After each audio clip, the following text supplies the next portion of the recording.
Je suis avec Thierry Roth, auteur du livre Les Affranchis, addiction et clinique contemporaine, publié cette année chez RS. Je montre ton livre. Thierry Roth est psychanalyste et tu as aussi une longue expérience institutionnelle avec SAPA, donc dans un centre spécialisé en addiction, surtout dans la toxicomanie, je pense aussi. Les Affranchis est un titre qui donne envie. Tu as écrit un livre qui traite de cette clinique complexe et très actuelle des addictions, mais pas seulement, car dans ton livre, tu fais aussi une distinction entre la clinique contemporaine et les addictions. Alors, pourquoi avoir écrit ces livres? Donc, à qui ils s'adressent?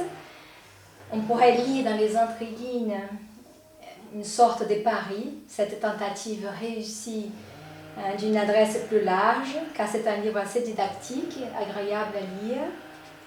Est-ce que tu peux nous dire un peu plus? Ouais, écoute, un livre c'est toujours un pari, hein. Et là il y a probablement un double pari qui est à la fois de s'adresser, de débattre avec les collègues sur la clinique contemporaine et les changements de la clinique contemporaine, dont les addicts sont un peu les précurseurs, les éclaireurs. Et puis le pari de s'adresser aussi à un public un peu plus large, des soignants d'addictologie notamment, des psychologues, des médecins, des étudiants, pour essayer de montrer ce que la psychanalyse, sans être hégémonique, mais peut apporter dans le débat autour des addictions notamment et de la clinique contemporaine. Donc à la fois de débattre avec les collègues analystes, mais aussi de montrer à un public un peu élargi, je ne sais pas jusqu'où, mais un peu, l'intérêt et la richesse de la psychanalyse. Bien. On pourrait dire que les addictions se généralisent et arrivent de plus en plus au divan du psychanalyste, et que cela nous oblige à repenser nos postulats. Tu relèves cela dans ton livre, cette nécessité d'une mise à jour de notre pratique. On pourrait dire la psychanalyse à l'épreuve des addictions. À ton avis, pourquoi les psychanalystes ont-ils résisté aux addicts? Oui, Freud en tout cas n'était pas très à l'aise avec eux. C'est clair que la psychanalyse a été inventée avec et pour les névrosés. Et les patients addicts ont souvent un fonctionnement différent. Alors il y a évidemment des addictions dans la psychose, où là, les psychotiques tentent plutôt de régler un peu leur psychose avec l'addiction et de vectoriser un peu la jouissance, ce qui complique à la fois le traitement de l'addiction et celui de la psychose d'ailleurs. Pour les névrosés, il peut y avoir une tentative de rompre le mariage, disait Lacan, avec le phallus, avec la castration, donc de s'échapper des coordonnées de sa structure, ce qui évidemment a poussé Freud à s'arracher les quelques cheveux qui lui restaient lorsqu'il a pu avoir quelques patients de ce type-là. Et il y a aussi, c'est ce qui m'intéresse peut-être le plus dans ce bouquin, ces jeunes que j'appelle des affranchis du nom du père qu'ils ont souvent récusé par la grâce du discours sociétal et familial, et qui se présentent affranchis de ces contraintes symboliques liées au nom du père, et avec plutôt des contraintes réelles qui les amènent à consulter, à commencer par l'épuisement ou la maladie parfois. Et donc des patients qui viennent avec ces contraintes réelles, qui viennent affranchis de la castration symbolique et qui donc bousculent un peu les analystes évidemment. Mais c'est tout l'intérêt, je dirais, qui nous bousculent un peu. Bon, mais peut-être que là tu as rentré dans les questions de structure, alors je vais répondre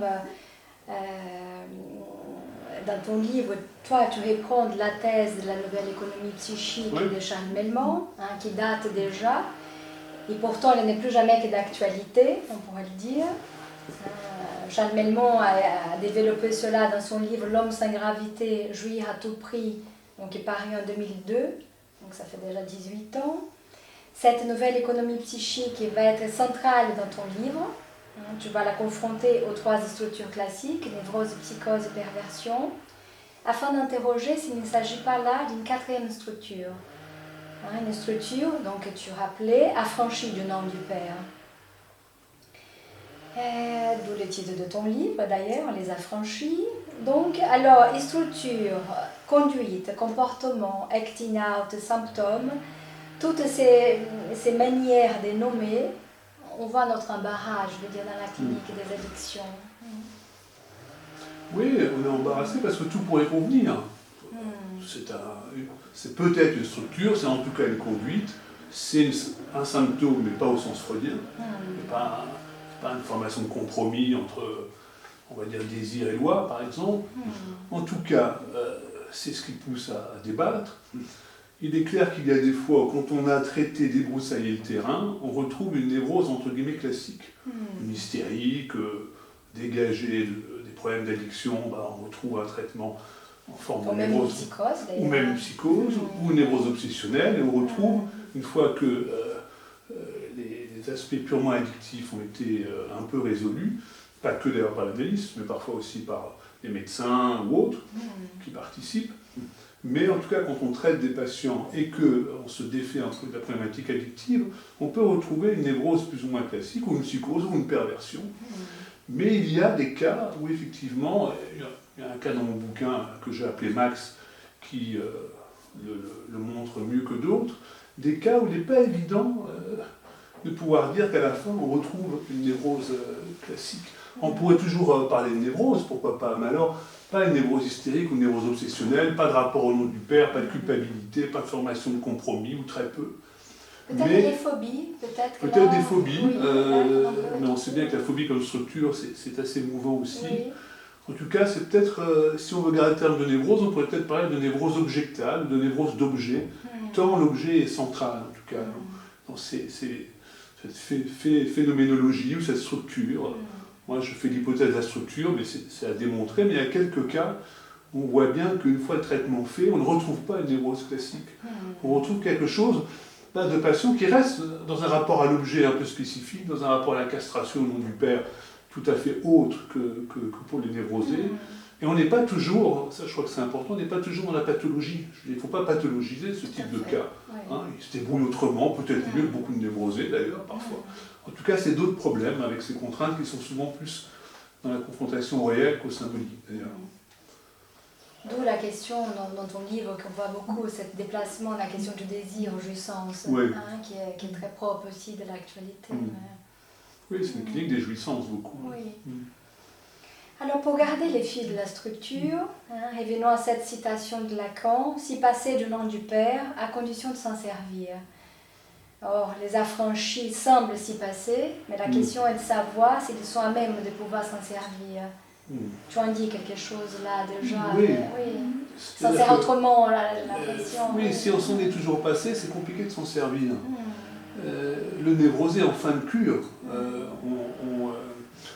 on essaye quelque part de lui permettre, en fin de cure, c'est l'un des buts du traitement même du névrosé, c'est de pouvoir finir par se passer du nom du père, c'est-à-dire arrêter de s'y référer, de s'y soumettre en permanence, à condition de s'en servir, de servir de la leçon quelque part du nom du père, de ce qu'il est censé transmettre comme possibilité de désir liée à la castration.